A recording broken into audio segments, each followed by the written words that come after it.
Bonjour, Soyons Pratiques s'intéresse aujourd'hui aux inventeurs et plus particulièrement aux brevets d'invention. Alors pour tout savoir de cet outil de protection incontournable, nous rendons visite à Michel Roman du cabinet Roman, spécialiste du droit de la propriété industrielle. C'est parti.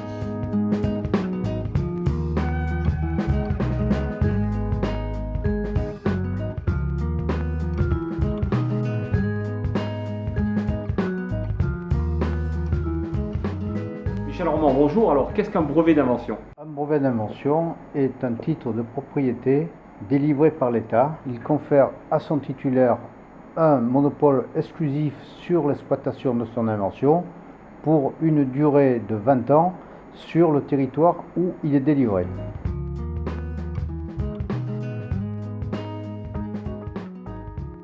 Alors, pourquoi déposer un brevet? Le brevet apparaît comme l'outil le plus sûr et le plus durable pour assurer la protection d'une innovation et promouvoir le progrès technique. Alors, quelles sont les conditions de validité d'un brevet? Premièrement, il faut que l'invention soit nouvelle. Deuxièmement, qu'elle implique une activité inventive. Troisièmement, qu'elle ait un caractère industriel.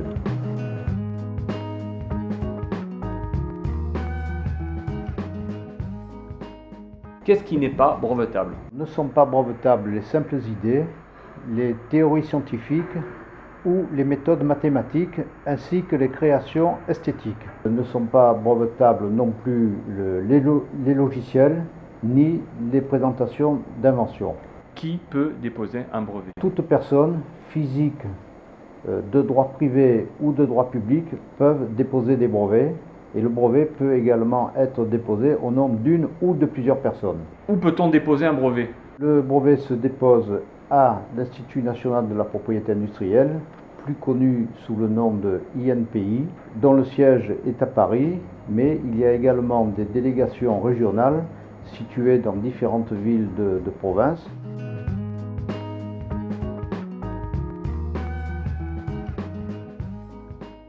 Comment fait-on pour déposer le dossier d'un dépôt de brevet? Alors il y a tout d'abord une requête en délivrance, ensuite une description de l'invention qui doit être suffisante pour que l'homme de métier puisse réaliser l'invention. Une ou plusieurs revendications qui définissent l'étendue de la protection, des dessins et le justificatif du paiement des taxes prescrites. Alors comment est déposé un brevet? Alors la demande peut être déposée soit par l'inventeur lui-même, soit par l'intermédiaire d'un mandataire, conseiller en propriété industrielle ou avocat.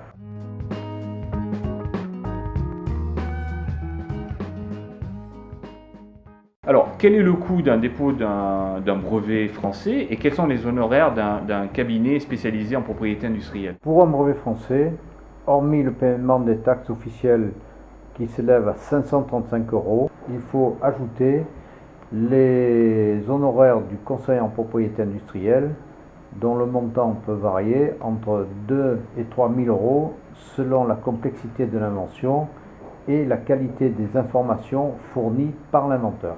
Comment se déroule la procédure de délivrance d'un brevet?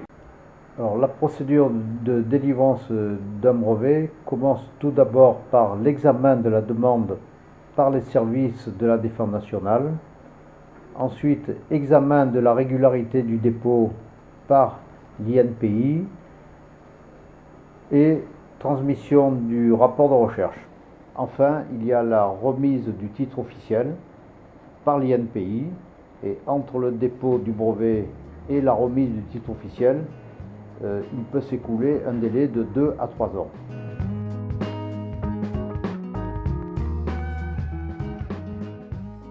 Quels sont les effets de la délivrance d'un brevet? Un brevet délivré assure à son titulaire une protection pour une durée de 20 ans sur le territoire national. Cette protection part à partir de la date du dépôt de la demande. Néanmoins, la protection est maintenue à condition que l'on paye toutes les années une taxe de maintien. Le défaut de paiement de la taxe de maintien entraîne la déchéance du brevet et la perte du droit. Michel Roman, merci. Voilà, cette émission est à présent terminée. Avant de se quitter, un site incontournable, celui de l'INPI, www.inpi.fr, et puis celui du cabinet Roman qui a bien voulu nous recevoir aujourd'hui, www.cabinet-roman.com. Quant à nous, on se retrouve pour une prochaine émission. À bientôt.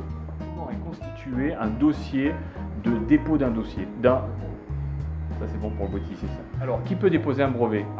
Je vais arrêter de dire alors. Alors, pourquoi qu'est-ce que t'en penses, Manu? Bon, je crois qu'on va arrêter là. Manu, dis-moi que c'est bon.